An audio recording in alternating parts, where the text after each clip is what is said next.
Good morning, folks. My name's Christy Wright. I'm the Field Director for Property Valuation and Review. And I have with me today Deanna Robitaille, District Advisor. I think we have some other PVR folks on the line. And we're just going to try to go over with you some of the new requirements due to legislative change for listers and assessors with regard to certification. Was there anything else introductory you wanted to say, Deanna? No, not really, except for that the documents that we are going to share with you today are directly from our website. They were updated and we made sure they were there yesterday. So as we talk about these different publications in the website, those are all immediately available to you. Okay, so we're going to the way that we're going to kind of do this is go through this document, which will be available to you. We're going to print copies and have it available at the VALA conference and VLCT conference and so forth. And you can also print it off of our website. So this document kind of takes you through what the changes have been. And I'm going to start by reminding you what the legislative change was. So according to Title 32, which you can see in the upper left-hand corner of your screen, Section 4052B, Act 68 of 2023 was amended to say listers and assessors must be certified as determined by the Director of Property Valuation and Review. So we were directed by the legislature to develop a certification program for listers, which would be required. We had already in place what was called the VPA program, Vermont Assessor certification program, and we already had this in place, but what we did was kind of expanded it and made it more applicable for listers and assessors with predefined classes at each level and experience requirements, and combined not only theoretical like IAAO classes, which give you the theory and so forth, with practical classes that property valuation gives in terms of really practical applications of things listers do every day, like current use and things like that. So what we're going to do is kind of walk you through what we changed. When we did this, we sat down with the VALA Education Committee and spoke with them and kind of went through this with them to see if they agreed and were kind of on board with it. So we didn't just do it in a vacuum. We did have discussions with folks when we were doing it. And I think that we've developed a really good system here. Anything else you want to add there before I go on? I would just say that once you see the course requirements that we have established on the next slide or next page that I show, we really tried to make sure that it was manageable, something that could be easily accomplished for listers that are either already in the field out there doing this work and have been for a very long time, or those who are just coming on board and have a short period of time to come in compliance. Because as of January 1 of 2026, statute does say that listers have 1 year to be certified. So Right. Just keep that in mind. We really did put a lot of effort and a lot of thought into this and wanted to make sure it was both manageable and reasonable to provide you and listers all of the information that they needed in order to sit down at a computer and do this job. Yeah, and I think it's important because I think probably some people are already panicking, thinking that they have to be done all this by January, and that's not the case. The case is, and the way we're interpreting it is, you need to at least start doing something in January, and then you have at least a year to complete that certification. So it is reasonable to say that a lister could become certified within a year at that first level. It's a pretty low bar in my opinion. Does it require some time and some investment? Absolutely, but we've made it a reasonable expectation. So before we go any further, some of the things that kind of come up when we talk about this and some of the confusion is, what's the difference between a lister and an assessor? Okay, and if you just want to read those definitions for me, Deanna will kind of refresh folks' brain on this. Absolutely. So straight from the document on your screen, it says listers are locally elected assessment officials tasked with administering statutory processes and maintaining the town grand list between reappraisals that may have minimal assessment or knowledge prior to being elected. While assessors may be or may supplement the role of the elected listers or may replace the board of listers in the event the office is eliminated by a vote at town meeting. If a board of listers has been eliminated, the assessor is subject to all of the same rules and responsibilities as the office of lister. They are presumed to be proficient in their knowledge of valuation, assessment, and statutory requirements with the ability to utilize local and state programs at the time of employment. And the important thing there is to note that neither of those roles should be confused with an appraiser or anyone who's employed by a reappraisal firm as defined by Rule 86P65, which is also available on our website. Also should not be confused with an independent fee appraiser. Certification at any other type of appraiser does not meet certification requirements for lister and assessor. What does that mean, Christy? So when you are financing, buying a house or refinancing a house, you're going to get a bank appraisal that's performed by an independent fee appraiser. That's not the same folks that we would contract with or you would contract with to do a townwide reappraisal. A person could become certified in either or both, but they are not synonymous. So it's important to know that. And again, that's then again not synonymous with the certification program that we're talking about for listers. Okay, you're getting a certification as a lister or assessor, which does not allow you or certify you in any way to be a fee appraiser or an appraiser for mass appraisal purposes. Okay, so it's kind of three different things, and we just want to clarify that as we go forward. All right, you ready to go to the requirements, Christy? Sure, let's go. So VPA, which is our certification program, has 4 levels. Did before, still does. Okay. The idea being if a person wants to work towards professional certification, they can go through all of these levels, attaining classes as well as experience as they go. So it's meant to build on itself, meaning that you would get the first level, you would spend some time getting some experience, and then work towards the next level as you go. Having said that, there's nothing to prevent someone to get a higher level if they have all of the things in place that would allow for that. But the idea is that it's supposed to build on itself. So if we look at the VPA 1, Vermont Property Assessor 1, these are the classes that we would expect and need to be completed for certification at that level. And this is what would be required for listers according to the new legislation. Okay, so IAAO, International Association of Assessing Officials, Workshop 100, which is basically a workshop that talks through the basics of real estate appraisal. Anti-bias training, which Jill just recently put out the links for. It's approximately 2 hours cut up into little segments. And then we have some PVR taught courses that we teach every year, lister training, sales validation, current use, and then the statutes and rules of property valuation. So all these would go together towards giving you that lister certification or what's known as VPA 1. Yeah, and I think the important thing to remember here, Christy, and to point out is this only changed in that it added the anti-bias training that legislature required PVR to create. And we added the PVR taught courses that it was presumed listers and assessors were taking anyway. But we made it part of the requirement because in order to sit in a chair in a town and do the work of a lister, these are the basic the minimum knowledge requirement in order to do that job. Agreed. And I also like to point out the IAAO 100 workshop does not have a test requirement. Everything beyond the VPA 1 IAAO course have test requirements. Right. So for folks that have test anxiety or whatever, it makes it a little more attainable at that level. Okay. Are we good for VPA 2?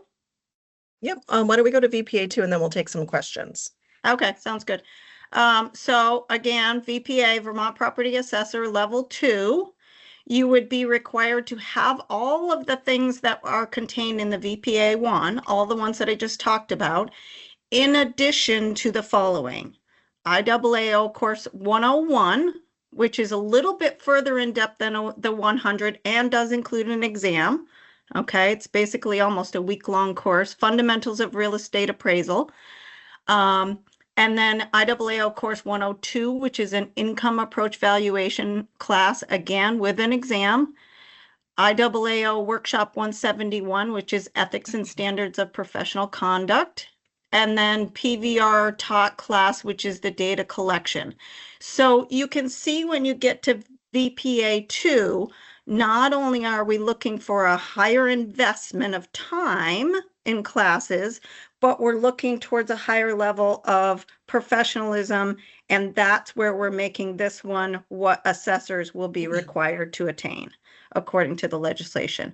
So VPA 1 being required for listers, VPA 2 being required for assessors. Right. And I think it's important here to note that the VPA 2 level requirements did not actually change. We felt that this was a strong enough set of requirements. It's a bit of a lift. The other thing for any of you who are not familiar, the grant program that we offer through PVR covers all of these courses that are within the VPA levels 1 through 4. So cost as far as the enrollment for the class, and even lodging and mileage if you're more than 50 miles from the location that it's being taught, if it's not given online, would be covered. So hopefully that'll help it make or be a little bit more attainable for you.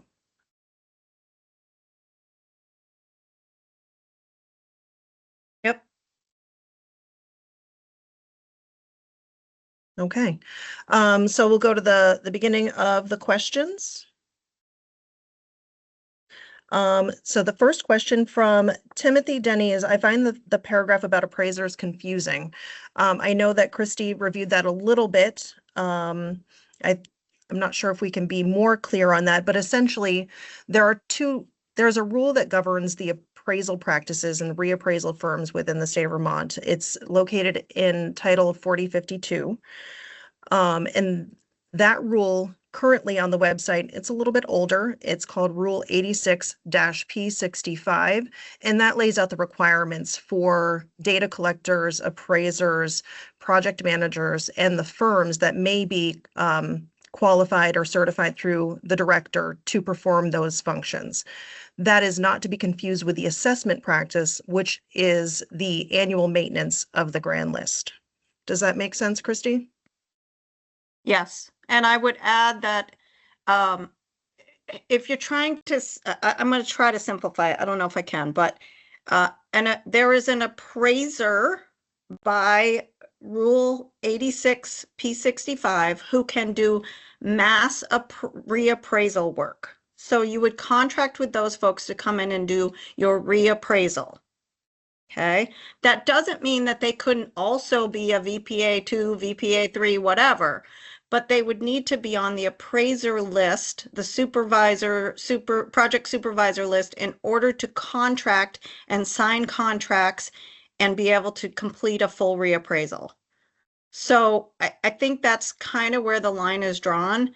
This is allowing you to do day-to-day work, right? Allowing you to do assessment work for an ongoing grand list as opposed to contracting for a reappraisal, which is a different thing.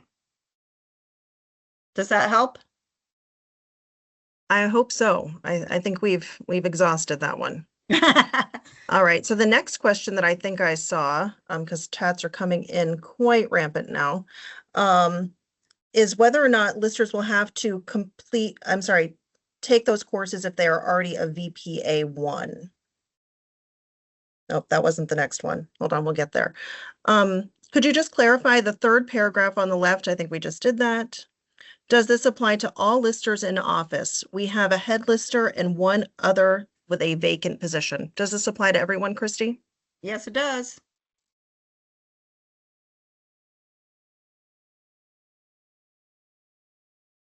Okay.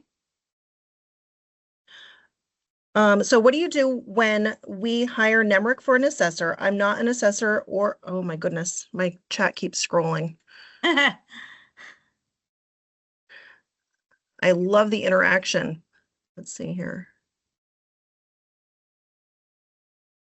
All right, I'm back there to Gina's question. So what do we do when we hire Nemrick for our assessor? I am not an assessor or a lister. So what is this office do?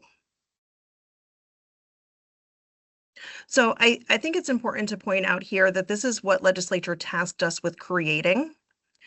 And we had a brief internal conversation here with the director yesterday. I don't know if you want to touch on that at all, Christy. For those listers who might be sitting in those seats or those assessors. I think the important thing here is, when we talk about when you hire an assessor or you go to hire an assessor, it's important that you either plan for them to follow these requirements that are now part of the law, right? Or you ensure that they already have. So for example, whomever is going to be sitting in the seat as the assessor needs to already have level 2 or be working towards level 2 within the reasonable time frame that's allowed. Does that make sense? It does. And the requirement for an assessor to be qualified has existed in statute for some time. But we now have a clear requirement for listers and assessors in towns to refer back to determine whether or not those assessors are currently qualified and certified. If they aren't, then I think the best that we can do is ask them to work towards that certification as soon as possible. Yep, and just for reference, that's Title 32, 2651C, in case anyone needs a reminder that assessors were always actually required to be certified at some level or qualified at some level. Right. The next question from Albany is, do the trainings we've completed this year count toward our certification requirements? And the answer to that is yes. Any certificate of attendance for VPA level 1 or any IAAO certificates that you received after completing the exam successfully for 2 and beyond, those do count towards your certification. Yep, and I would just remind folks that it's ultimately your responsibility to keep track of your certificates and to show those to us and copy those for us when you apply for any of these levels. What often happens is folks will be calling us 3 years later trying to have us recreate something in our system, and sometimes we can and sometimes we can't. So I'm just going to remind you to, hold those dear to your heart and keep a copy of them. Deanna, this is Jill. I just wanted to jump in really quick. Yes. On the last question was, the statutory language says any person conducting the work of an elected lister, board of listers, or assessor. So just to solidify what you and Christy were saying, it is everybody is required as of January 1, 2026. Thanks. Thank you, Jill. The statutory language is helpful. So Pittsfield rep, it says, will all the trainings be posted online for those of us who have other jobs that don't allow us to attend daytime offerings? The short answer to that is no, not yet. We are working internally to find some solution either for proctored sessions for those who were not able to attend a training or all of the segments of a training, because some of our online classes are multiple days.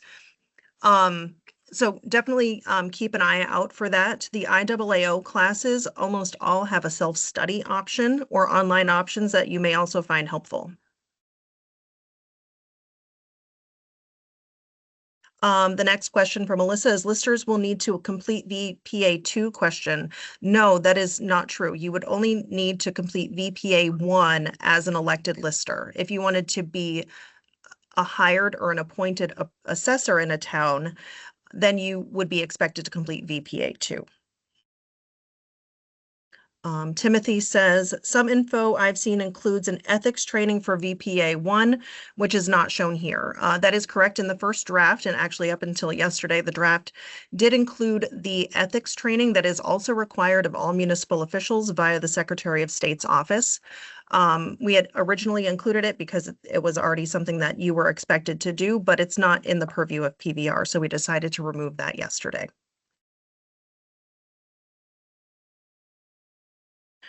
Next question is, do you need to retake classes you've already taken? Nope, any of those classes, again, that you've taken in the past, as long as you have the certificate of the attendance or the exam being successfully completed, will count towards the certification. Terry Gildersleeve notes, keep in mind that the way the grant is written, you must be more than 50 miles away from training one way. Definitely a good point. Talked about the ethics again. So it's been removed from these requirements again, but legislature does say that all municipal officials in certain capacities must complete that ethics training. Terry Sabins asks, does VPA 2 require years of service? The bottom paragraph is not fully visible, so not sure if it states time there. It used to be 2 years of being a VPA. Yes, let me zoom in on that or scroll down. I tried to zoom in so it'd be easier for you to see on the screen. So at the bottom of VPA 2, it says applicant must provide a current resume that demonstrates a minimum of 2 years of experience in a real estate mass appraisal field as a lister or a related field. So there is some flexibility there.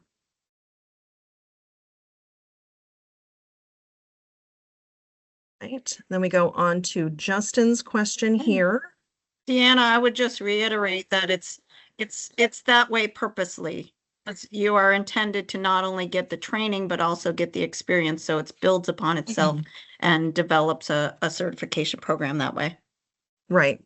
Because remember, the difference between the lister and the assessor is one that the assessor is someone who is appointed or hired, and they are presumed to be able to sit down in that chair and already have working knowledge of those processes. Justin says the bottom of the screen is cut off. Applicant, that's exactly what we just talked about. From Sharon, can the lister's training, the 14 hours requirement, be taken online or just in person? If in person, how often is it offered? September course in Rutland is closed. All right. So the lister training is our new in season lister training or spring lister training that is offered every year. That one, we are doing both online in a 4-segment series, or we are doing in person in one location so far. I think we've done it 2 or 3 years now since the pandemic. And that's a 2-day back-to-back course. I think they might be confused about the data collection because that's the one coming up. Yeah, I think there might be some confusion there. The one coming up in September in West Rutland is the data collection class, and that would be for level 2. We do the listers training course in usually March, April of each year. So you won't be able to attain that one till again in March or April. Right.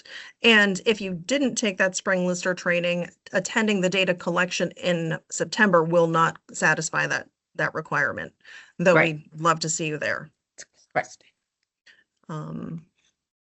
All right.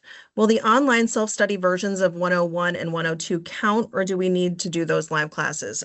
Anything that provides you with the certificate saying that you have successfully completed those courses via IAAO will satisfy the requirement. Correct. And completed meaning if there's an exam that you pass the exam. Yep. Can we use the classes we've taken? Yes, absolutely. Feel like we've got some repetition here, but don't want to miss anybody. What happens when there is an elected lister serving a 3-year term who does not fulfill any of the requirements?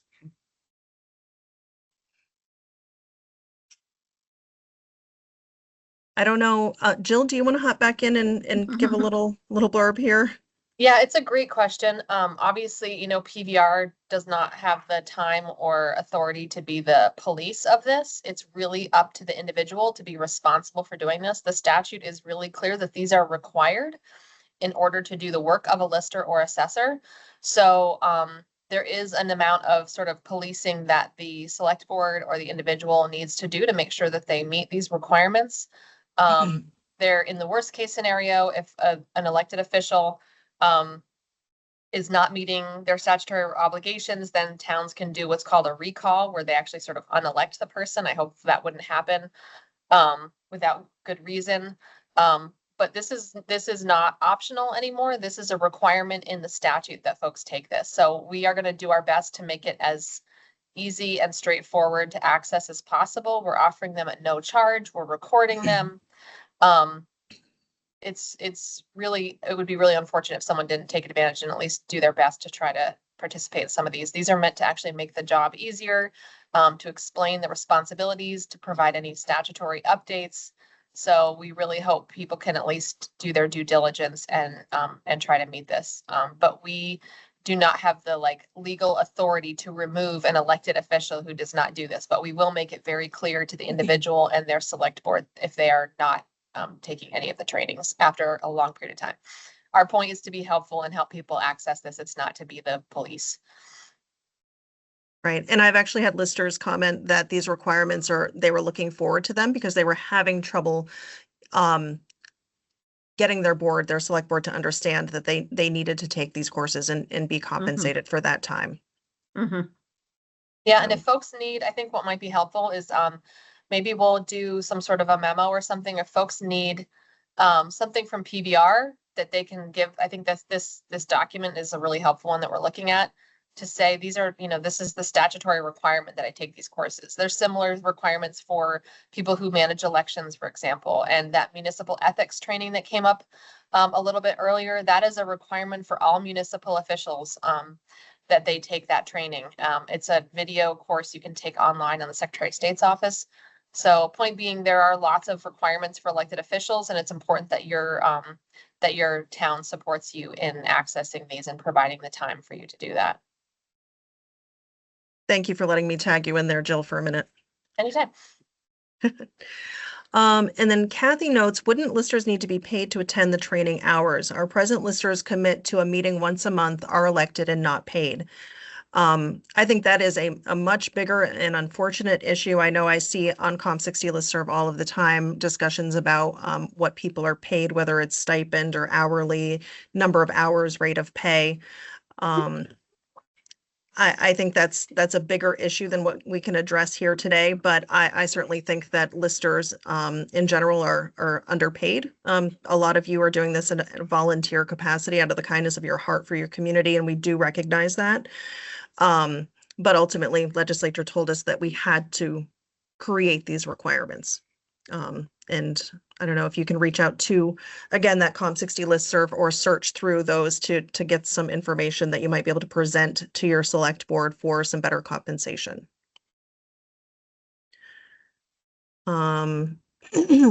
Lisa, I don't think it's a question. I think you all at PVR have done a great job with this. I think the next critical task is for the select boards to understand this when they are hiring assessors. Many of them are using the appraiser list for a townwide reappraisal. I completely understand that, Lisa, and I think at this point, that's the only resource that they really had. So they were doing the best they could with what they had. Now we have these requirements that we can point to. And thank you for the kind words. Will PVR taught courses have certificates to show our completion? Yes. If you have not received those PVR certificates and you did attend, please reach out to Christy. Who do we want them reaching out to at this point? Their DA or Nancy? I think we'll have them reach out to Nancy because she handles all that, Nancy Anderson. Okay. They could also CC the DA just to make sure. I can put Nancy's address in the chat. And Perfect, if I could just say, Nancy is only there 2 days a week. So be patient and don't expect a reply like in an hour. She's only there on Tuesdays and Wednesdays. Absolutely. And I think Jen Myers also has all of the attendance information. Yep. So in Nancy's absence, she may be able to help as well. And I would just provide some key things there. When you attend a class, it's super important that we know exactly the email and the person and the town. And sometimes we're missing one piece of that information, or if you sign in under a different email, it creates confusion, right? So there's a lot of those things that make keeping track of these lists super hard. So it's important that you clarify with us who you are, what town you're representing, and what email you're signing in from. We usually ask in the beginning of the class, but still it gets confusing. And we do monitor, like if you sign in for 10 minutes and then you sign out, it's going to show you as being in the class for 10 minutes and you won't get certification. So just keep that in mind. Someone asks, what about certificates earned 2 and 3 years ago? So it's important to note, as part of the larger VPA certification program, that each of these certification levels is only good for 3 years, and then you must be recertified. There is a form on our website, AC-305, I believe, that's being updated to the website, and the only requirement for that is to have 10 continuing education hours in order to re-up that certificate. So once we are done with these questions, I'll hop over to the VPA handbook, the condensed version, to talk about the changes to levels 3 and 4 and show you where to get that other information. All right, again, somebody's already obtained a VPA 1. So the VPA 1, if you've already obtained it and you did not already have these other certificates that are now required under your belt, then you would need to provide them when you reapply for certification. All right, Justin says, to confirm, assessors that are VPA 1 now have 1 year after January 1, 2006 to obtain a VPA 2. I'm not sure that that year of extension applies to the assessors. I think statute is pretty clear that that year allowance is for listers. But again, as Jill said, this is something that PVR does not have the authority to remove an official from their position. But our hope is that you will take this seriously and work towards that certification as soon as possible. Would you agree with that, Christy? Yes. Okay. From Britt, if you have a Vermont state real estate broker license, does that license have reciprocity with any of the requirements of VPA 1? It does not have direct reciprocity, but it certainly does count towards the years of experience. And I'm not super familiar with those requirements, but I think Christy might be, or at least more so than I am. I don't know if you want to speak to that at all. Yeah, I think in that case, we have to look at them case by case, right? Because real estate sales is different than real estate assessment, although there is some crossover. So I think we have to have a conversation about what that might mean. And that's part of what we do when we look at the applications. So I'm not going to delve too far into it, but there might be some experience that might cross over. I don't think it's a direct year-to-year type of thing, but we might be able to allow for something. Certainly, and you'll notice in the requirements that there are notes that or that a substitute may apply, or a substituted class. So if you have that class or experience, then you can certainly make that case, and we'll take that on a case-by-case basis. Mimi, VALA Education Chair, notes that our IAAO 2026 schedule mixture of online and in-person classes is available on their website. That's exciting. We can plan ahead. Mary, will more classes take place in Southern Vermont? So right now, the only in-person classes that PVR teaches are the new and seasoned lister, that spring lister training. It's been held in Morrisville and Fairleigh. Those are the last two that we did. The data collection class is a little bit more difficult because it also requires a day of inspection. So we have PVR employees, including Terry and Christy, Jill, and Nancy Anderson, who have allowed the attendees for these classes to go through and actually data collect on their homes out of the kindness of their hearts. So if you would like to see our classes offered elsewhere in the state, we are more than willing to consider. What we would need is for someone to find 2 homes in which we would be able to do that level of data collection. We would also need a location that would hold at least 50 attendees. And then we would also have need to have some reasonable options for for food, for catering. Anything else to add there, Christy? Yeah, I mean, I think I can kind of feel your pain in that in-class classes are most desirable to a lot of people, but unfortunately, when we're rolling out something this big, we can capture a bigger audience in most of these things with online classes. And when we're trying to get certification for 250, some odd towns times 3 or more, we need to hit as many people as easily as possible. And I too would rather look in someone's face when I'm teaching, but we have to do what's most reasonable. Absolutely. And there are 250 towns with presumably 3 officials per town. That's a lot of bodies. Yeah. So like Christy said, we prefer teaching in person. It's just not feasible to get everybody where they need to be right now to do everything in person. Gina said or asks, how often do we have to do these trainings? Is it one and done, or do we have to update every few years?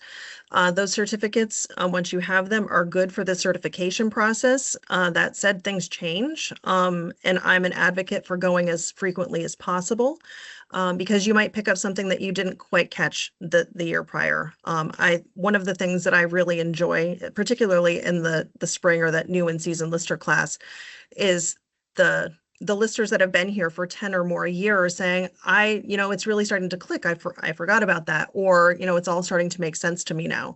I think Christy's rule of thumb is you really know the questions to ask after 3 years. So it's definitely a work in progress. Anything to add there, Christy? Yeah, I just wanted to hit on that recertification again, just so, folks are clear about that. What it says is 10 hours over 3 years for recertification. So while 10 hours sounds like a lot, it's not a lot over 3 years. And we're going to be pretty flexible once you do get this. Once you get VPA 1, if you want to just recertify your VPA 1, then we're going to be pretty flexible about those 10 hours, meaning we're going to allow for like some of the workshops at the VALA conference and things like that to go towards ongoing recertification. Yep. And you'll notice in the requirements that we've put out, we've listed the number of hours for each of those trainings for exactly that purpose, so that you can easily quantify that they count towards those 10 hours. Yep. Let's see. Does an elected lister in a town that has a hired assessor need to be certified? The answer is yes. So until a town votes to remove the board of listers or eliminate the board of listers in favor of hiring a professional assessor, the elected lister at the end of the day has the final say, regardless of whether or not they've hired a professional or not. You are still responsible for signing the grand list, for knowing how they came up with those values. They are there to assist you. I don't know if you want to say that or expand on that in a different way, Christy.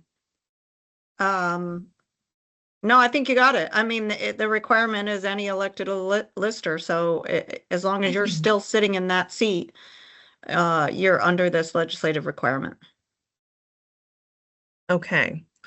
Jennifer says, our listers were voted out for the day-to-day assessing. However, the charter states that they function as a board of appeals. Are they required as well? I don't think that is a question that we're qualified to answer here, because you are a charter town that is set up a little bit differently. So I would certainly check with your town attorney or VLCT. Yeah, I agree.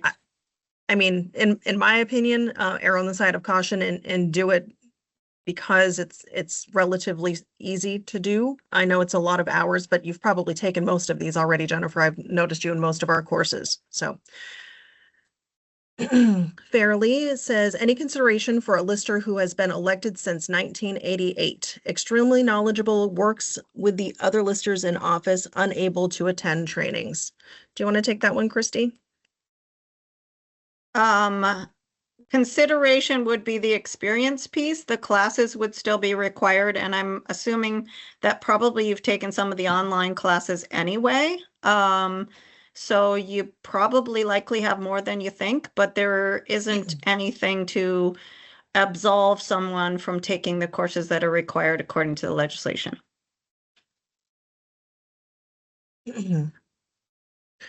All right. Will the state tell the town officials that this is needed?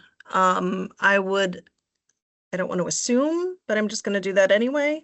That now that we have these requirements published and available, that there will be some type of notification. And certainly you know that it's there and would be able to take that to your other town officials. Terry Gildersleeve comments, I recommend that you have taken, that if you have taken IAAO or data collection courses, once you do not have to take it again. They're expensive and there are limits to how many can attend, so we ask to let the ones that have not taken them sign up.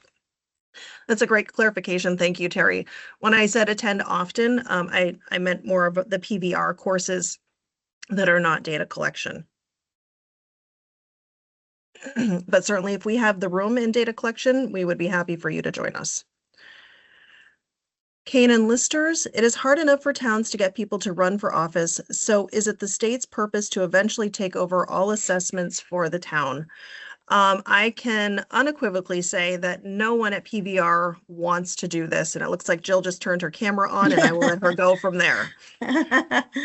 Yeah, I think there's a lot of confusion sometimes about the state versus the legislature. PVR is an arm of the statutes. We are doing what the legislature has passed. We certainly testified, and we are very supportive of making sure we can provide certifications for everybody, as low cost as possible. So that has always been our goal, but we did not, this is something that the legislature asked for. We did not ask for it to be required to this level of depth.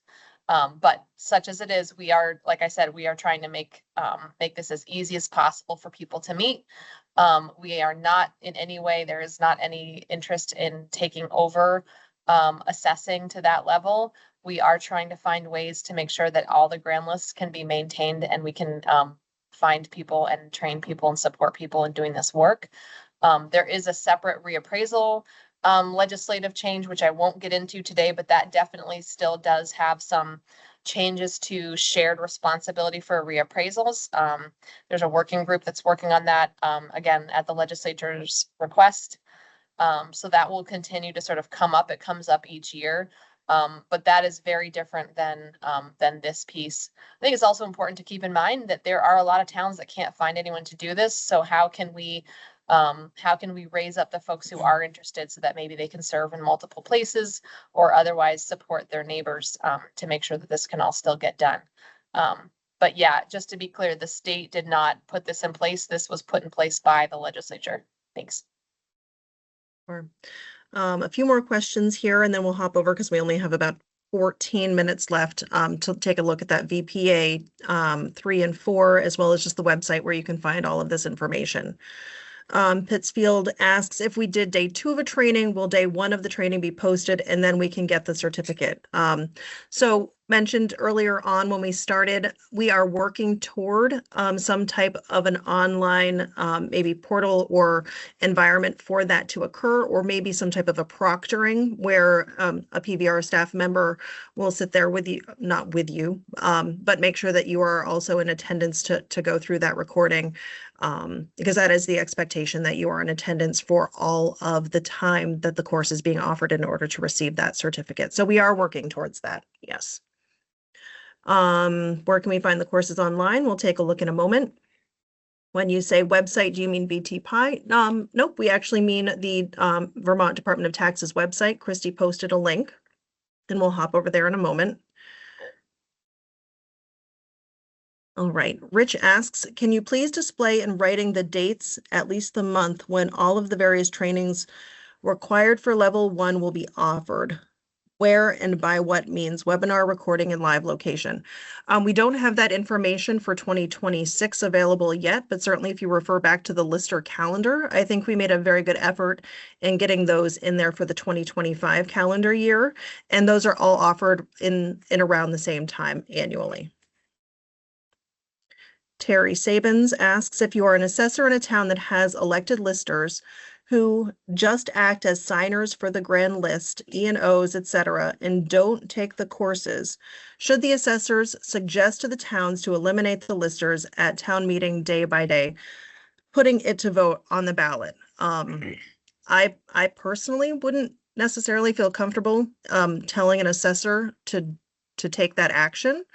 But I would also want to make sure that I'm working with listers that are working towards certification and would encourage that. I think that's as much as we're probably comfortable saying on that topic. Would you agree, Christy? I agree. I think you gotta ferret that out for yourself within your town. Glover listers, it's becoming too much of a burden being a lister. I suspect we'll have a hard time finding folks who can do this work. Any comments there, Christy? Glover is my town, and I hear you, Ted, or sorry, Ned. I agree, and the only thing I could offer is a conversation with the select board about what this job actually entails, and if they could entice folks with a higher pay grade, it might help. It's the only thing I can come up with off the top of my head. Right. I think it's been a really hard thing, particularly in small towns, for the powers that be to understand that this has moved away from being an essentially volunteer position with a very finite number of hours and knowledge required. Legislature has made monumental changes just in my time in this world since 2012-ish, let alone in the past few years, that makes the job more complex. And I'm hoping local boards really do start to clue into the fact that they really need to either incentivize taxpayers or voters to become listers and do the job with all the resources that you need, or to move towards an assessor if that's the appropriate decision for the town.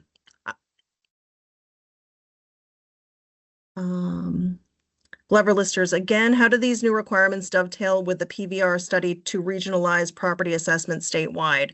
I think that was what Jill commented earlier about the reappraisal change that we won't have time to cover in the next 10 minutes. But I think that you did a legislative update, Jill, recently that's recorded on our website.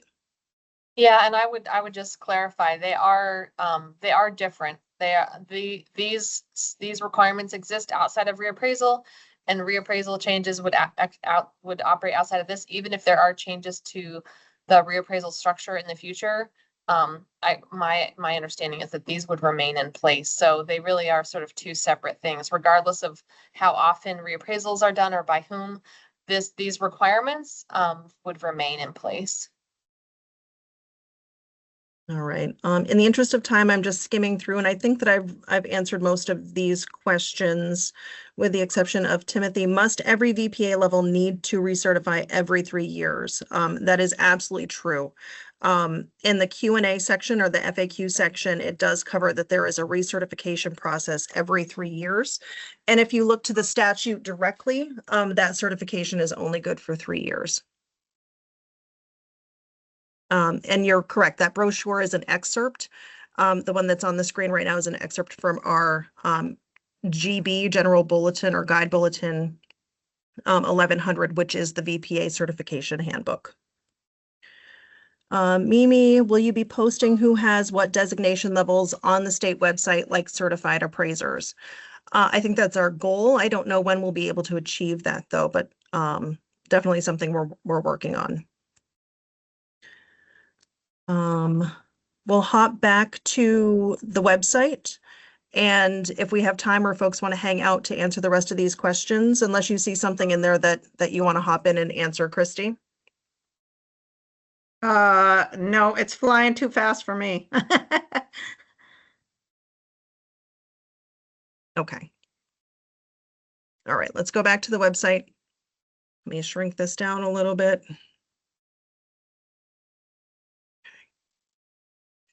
All right, so as Christy linked in the chat, this is the Vermont Department of Taxes website. If you were just to go to the main website in order to find this information, you'll see that there is a menu on the left-hand side. You'd be clicking under Municipal Officials, then Training and Certification, and Vermont Property Assessor and Certification Program. That's how I got to this page here. And it has a brief description of the program. It has a lot of links here for different content, the program overview, and I'll take you down through this page. All of this information is also available in the program summary as far as the requirements are concerned. We did move the frequently asked questions to the website because those are changing a little bit more quickly than we can keep up with the printed documents. So definitely refer back here often if you have questions. So we talked about VPA 1 and VPA 2. Again, VPA 2 did not change in those requirements. Those stayed the same as they had been before.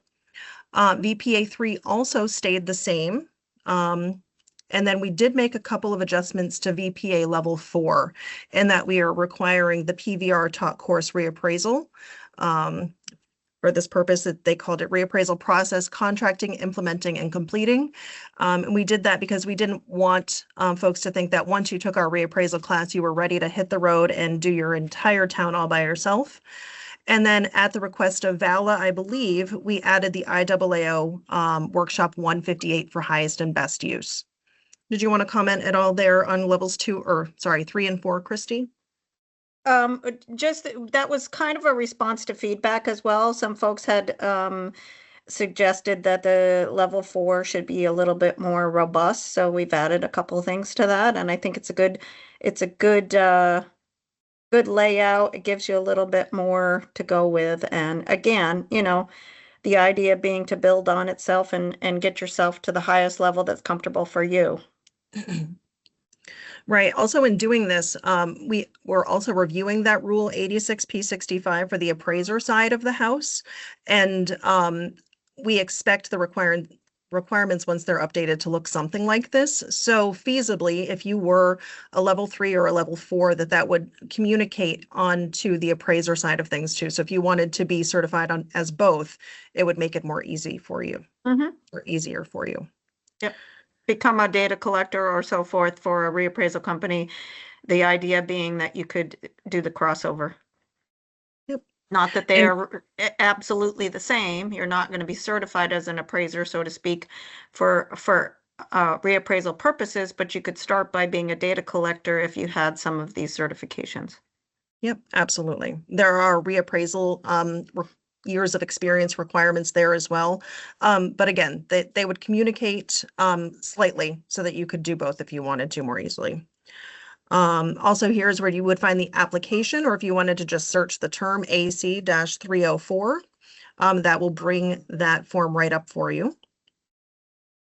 There used to be a fee associated with this certification. There is no longer a fee. I just wanted to point that out for anybody who might have some old printed material. And then I do encourage you to go through these frequently asked questions that we have on the website. I don't know if there are any other than the recertification ones that you want me to click on here, Christy. Just kind of in response to one of the questions, the AC 305, I believe it is the recertification form. And there also is a question there about recertification. Yeah, all right. Which will help with several questions that are coming through right now, I think. Okay. Yep. And a note here from Nancy Anderson, who's sitting with me. We also want to make sure that you are not using dated or obsolete forms when you're applying for your initial certification or your recertification, because those have been updated for the new requirements, and we don't want you to miss anything. So the FAQ states, after I get my certification, do I need further education? And the answer is yes. Certification under 32 VSA 3436C is valid for a 3-year period. Once certified, you will need to complete 10 continuing education credit hours within the next 3 years to recertify when the designation expires. This may include coursework completed for a higher designation level. You will also be required to submit a renewal application form AC 305, as we've been discussing.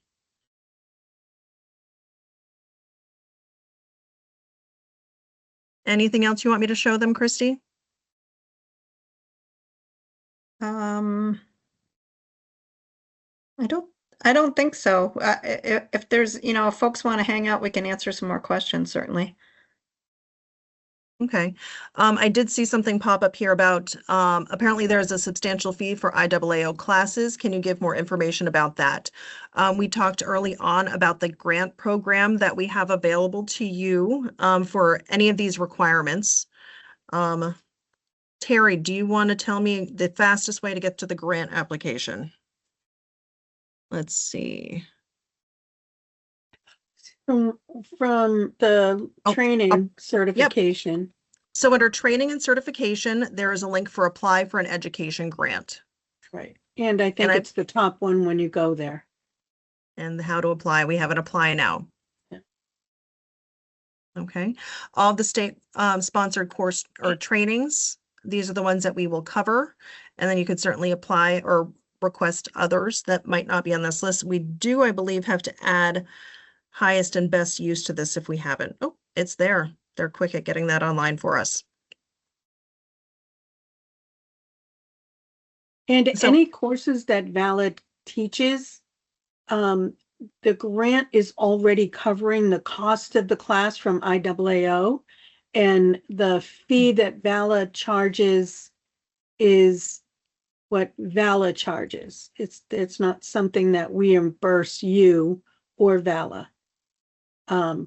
But the course itself that they get charged for is what the grant is covering. And you don't have to fill out a grant for that. That's already inherent in it.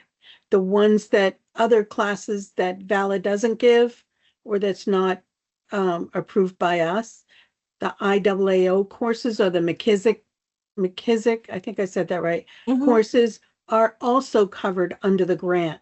So if you wanted to take other trainings other than what's required on this list here that's up, you could fill out the grant application as long as it's done prior to the class. You can't tell me in the class and say, oh, I need to fill out the grant. That's more than what it should be. So just keep that in mind. And anything other than that is used for your credit for the 10 hours to get recertified also. Yeah. So a couple of things, just to circle back to what Terry just said. If they are not, if courses from IAAO or McKissick or other assessment or appraisal educational organizations are not on the list, they may be comparable. So you could certainly apply for those as well. And then they would be reviewed by Terry, Christy, and probably Jill to make sure that they do fit in somewhere with the grant requirements that we have. And very, very important that if you want to apply for this grant, it must be done and approved before the class takes place.